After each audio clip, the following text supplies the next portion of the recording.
देश का भाग्य बदलना पड़ेगा। और इसलिए भाइयों बहनों, भारत को आगे आगे बढ़ना है तो उत्तर प्रदेश का आगे बढ़ना बहुत आवश्यक है। भाइयों बहनों, उत्तर प्रदेश के लोग राजनीतिक दृष्टि से बहुत ही समझ रखने वाले लोग हैं। उनकी विवेक बुद्धि दूध का दूध और पानी का पानी भली भांति अलग करने का सामर्थ्य रखती है। भाइयों बहनों, किसी समय जरूरी रहा होगा जात पात के प्रभाव, किसी समय आवश्यक रहा होगा अपने पराये का खेल, ये सब आप देख चुके हैं। उत्तर प्रदेश की जनता ये सब कुछ सहन कर चुकी है। एक बार मेरे उत्तर प्रदेश के भाइयों बहनों, एक बार अपने पराये से ऊपर उठ करके, जात पात से ऊपर उठ करके सिर्फ और सिर्फ उत्तर प्रदेश के विकास के लिए चुनाव में वोट कीजिए। आप देखिए उत्तर प्रदेश बदलता है कि नहीं बदलता।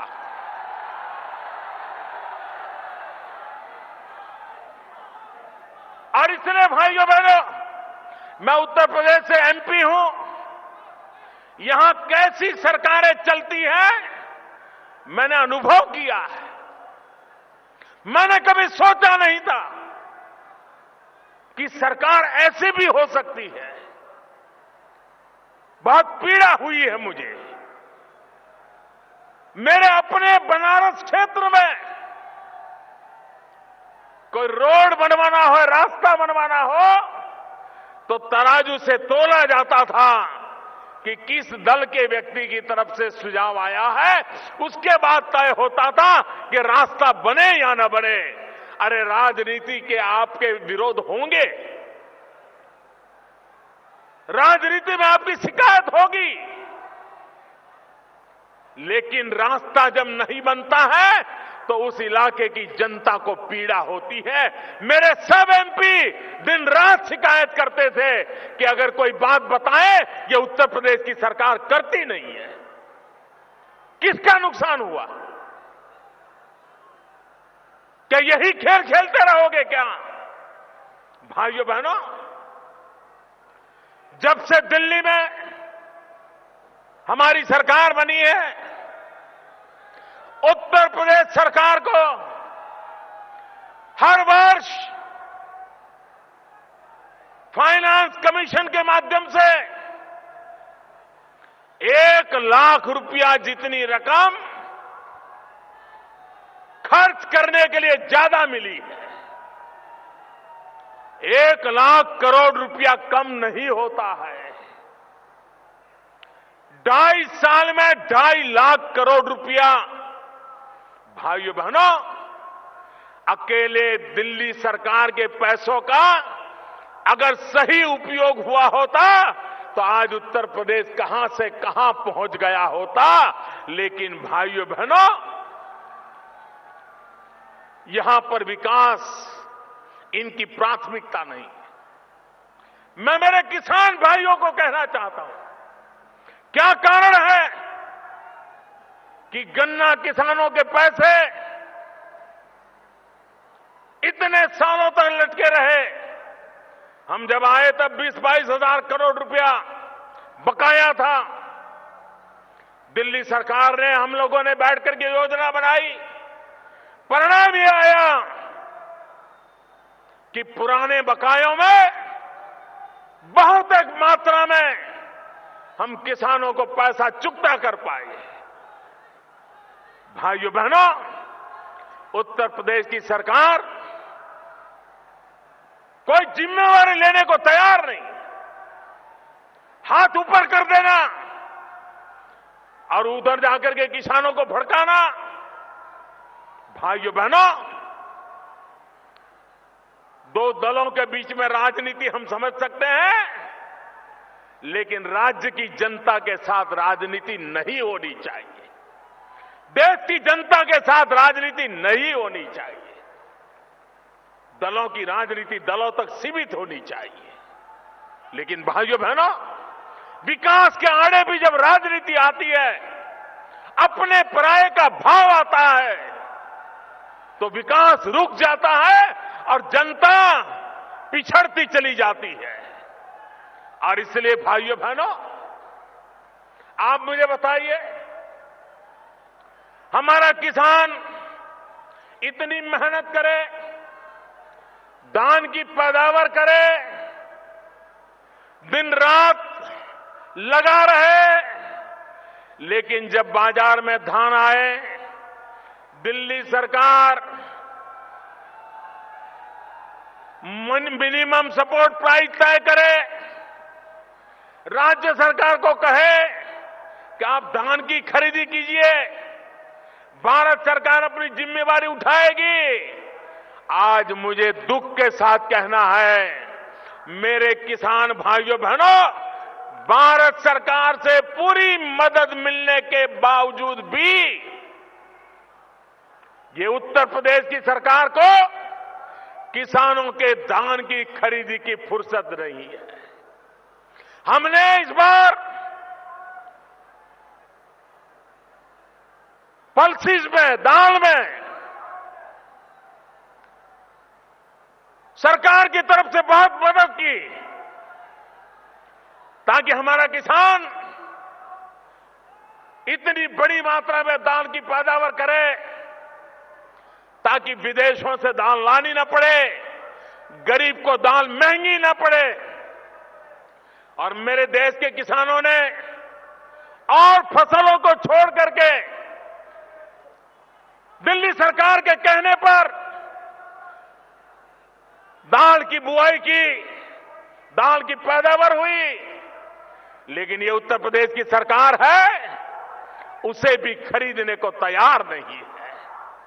भाइयों बहनों, किसानों की ये हालत हमें मंजूर नहीं है।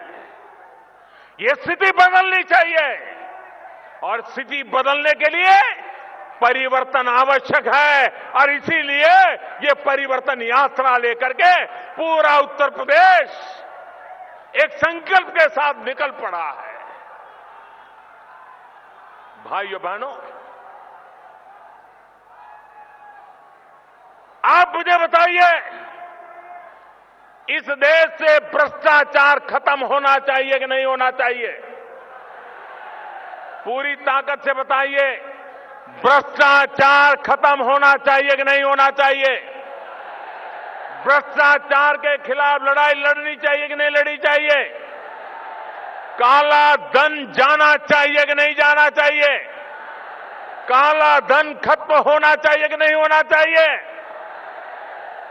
अब देखिए, देश देख रहा है। हम कहते हैं भ्रष्टाचार के खिलाफ लड़ाई लड़ने की बात, काले धन के खिलाफ लड़ाई लड़ने की बात, और आपने पिछले दिनों लगातार सुना होगा, देखा होगा, सारे इकट्ठे हो जाते हैं एक बात पर। आपने कभी सपा बसपा को एक साथ देखा है? अगर सूरज निकलता है, अगर सपा वाला बोलेगा कि सूरज निकला है, तो बसपा वाला बोलेगा नहीं, सूरज गल रहा है। इतना दोनों के बीच में झगड़ा है कि नहीं है? विरोध है कि नहीं है? इतने सालों के बाद एक मुद्दे पर दोनों इकट्ठे हो गए। दोनों इकट्ठे हो गए, दोनों मिलकर के कह रहे हैं कि मोदी को बदलो, मोदी को हटाओ। मोदी कह रहा है नोट बदलो, काला धन हटाओ। निर्णय आपको करना है, निर्णय आपको करना है। भाइयों बहनों, वो कहते हैं मोदी हटाओ, मैं कहता हूं काला धन हटाओ। वो कहते हैं मोदी हटाओ, मैं कहता हूं भ्रष्टाचार हटाओ। देश की जनता को तय करना है कि हमें क्या करना है।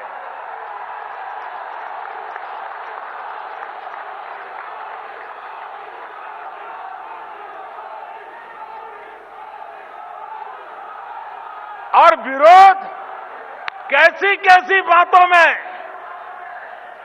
भाइयों बहनों, क्या राजनीति इतनी नीचे गई है? हमें तो आज इस पार्क में आकर के भीमराव आंबेडकर को प्रणाम करना, रमाबाई को प्रणाम करना, हमें गर्व महसूस होता है। लेकिन भाइयों बहनों, अभी 2-3 दिन पहले हमने एक आर्थिक कारोबार के लिए टेक्नोलॉजी के द्वारा रुपयों की लेन देन के लिए भीम नाम की एक मोबाइल ऐप लॉन्च की। भीम नाम इसलिए रखा क्योंकि हिंदुस्तान में बाबा साहब आंबेडकर ने आर्थिक चिंतन में महारत हासिल की हुई थी। आज जो रिजर्व बैंक चल रहा है, उसके प्रणेता कभी बाबा साहब आंबेडकर रहे थे। रुपया क्या होता है, उस पर आज से करीब करीब 100 साल से भी ज्यादा समय पहले, 80 साल पहले बाबा साहब आंबेडकर ने एक विस्तृत निबंध लिखा था।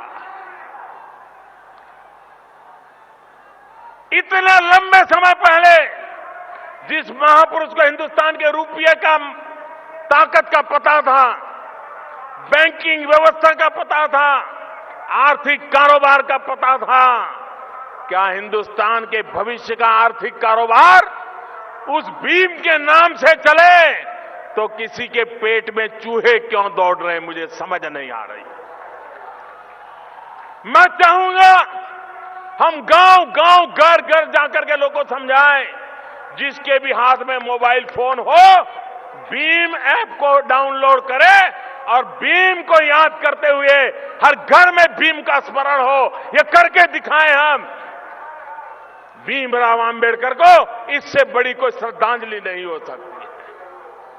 भाइयों बहनों, एक तरफ उत्तर प्रदेश की जनता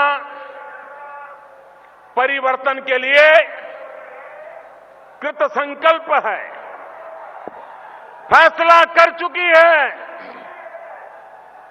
और परिवर्तन निश्चित है। भाइयों बहनों, कुछ दल ऐसे हैं जिनका उत्तर प्रदेश में अता पता ही नहीं है। एक दल ऐसा है जो अपने बेटे को प्रस्थापित करने के लिए पिछले 15 साल से कोशिश कर रहा है, लेकिन अभी तक कहीं दाल गलती नजर नहीं आ रही। दूसरा दल ऐसा है, वो इस चिंता में है कि पैसे कहां रखे। वो पैसे बचाने में लगे हैं, दूर दूर की बैंक खोज रहे हैं, जिन बैंकों में पैसे जमा करके निकल जाए, बच जाए। तो एक दल पूरी तरह पैसों को बचाने में लगा हुआ है और तीसरा दल है जो पूरी ताकत परिवार का क्या होगा उसमें लगे हुए हैं। अब उत्तर प्रदेश की जनता को तय करना है कि पैसों के लिए, पैसों को बचाने के लिए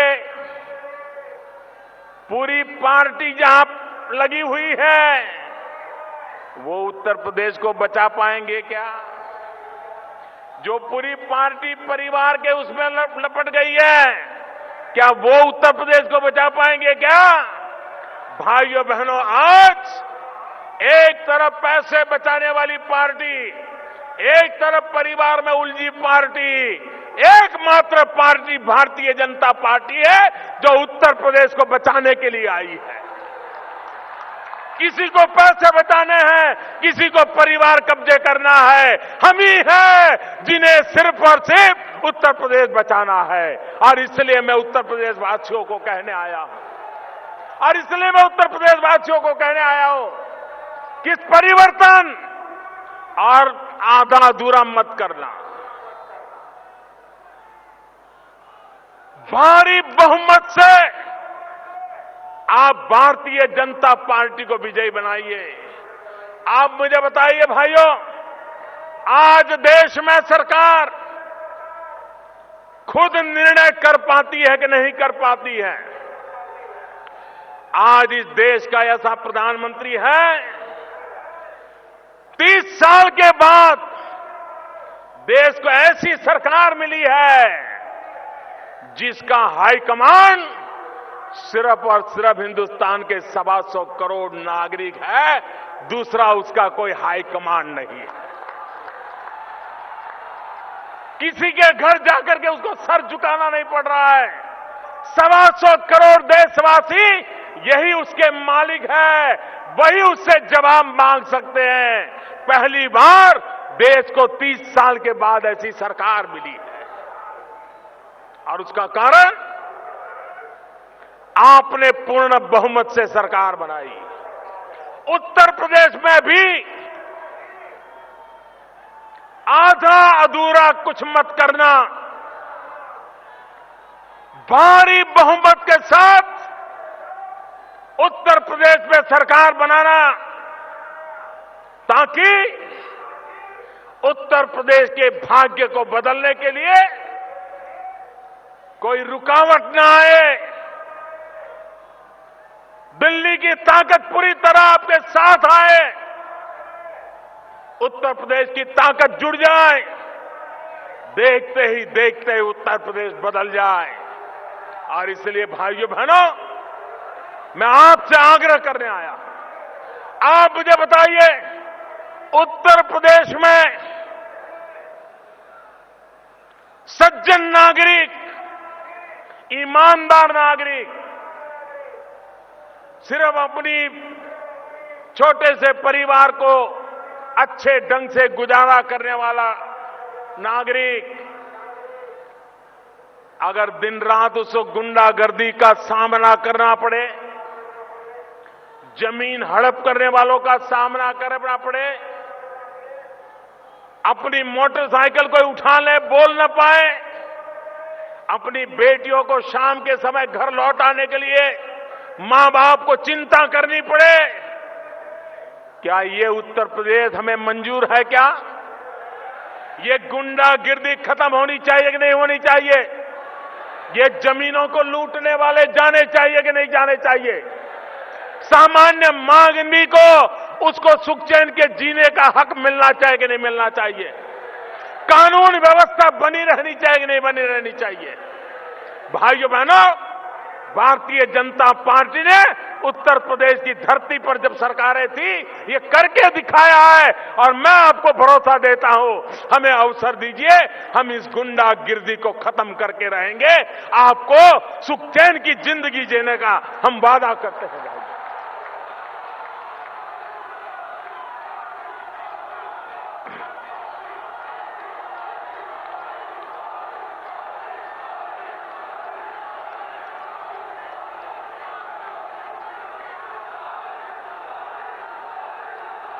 अभी 2 दिन पहले नववर्ष प्रारंभ होने से पहले मैंने दूरदर्शन के माध्यम से देशवासियों को संबोधित किया था। जो भी धन जमा हुआ है, मैंने पहले ही कहा था, ये सरकार गरीबों को समर्पित है। और जब मैंने 50 दिन के बाद गरीबों के लाभ के लिए योजनाएं बनाई, गरीबों के घर के लिए योजना बनाई, प्रसूता माताओं के लिए योजना बनाई, गांव के विकास के लिए योजना बनाई, छोटे छोटे कारोबारियों का कारोबार अच्छा चले उसके लिए मदद की योजना बनाई। कुछ लोगों को इससे भी तकलीफ हुई, मोदी पैसा ले ले तो भी वो परेशान और मोदी गरीबों को पैसे दे दे तो भी परेशान। इनकी परेशानी भाइयों बहनों इस बात की है कि इनकी कुर्सियां हिल रही हैं, कुर्सियां हिल रही है, इसलिए इनको परेशानी हो गई। ये इररिलेवेंट हो गए। हिंदुस्तान की राजनीति में ये विरोधवाद करते करते इररिलेवेंट हो गए और इसलिए वो अपनी जमीन खोज रहे हैं और इसलिए विरोध का रास्ता अपनाने जा रहे हैं। भाइयों बहनों, देश भली भांति इनको पहचान गया है। देश कभी भी ऐसे लोगों को माफ करने वाला नहीं है और मैं देशवासियों को कहना चाहता हूं, भ्रष्टाचार, काले धन के खिलाफ ये लड़ाई कभी रुकने वाली नहीं है। हम जड़ मूल से उसको उखाड़ करके रहने वाले हैं। ये गरीबों को लूटा गया है, ये गरीबों को लौटाने के लिए हमने ये बीड़ा उठाया है। ये मध्यम वर्ग के लोगों का शोषण किया है, उस शोषण को रोकने के लिए हमने इतनी बड़ी लड़ाई को छेड़ा है।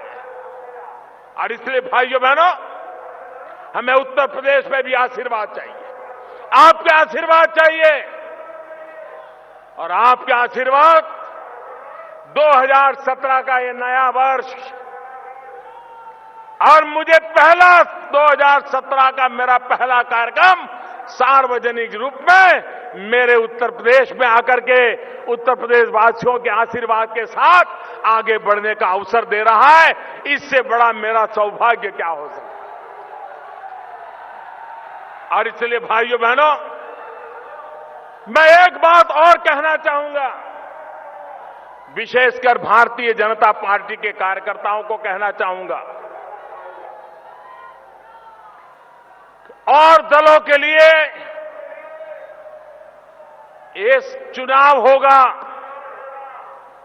और दलों के लिए सत्ता हथियाने का प्रयास होगा और दलों के लिए कौन एमएलए बने, कौन मंत्री बने, कौन मुख्यमंत्री बने, इसका खेल होगा। भारतीय जनता पार्टी के लिए ये चुनाव सिर्फ हार जीत का मसला नहीं है।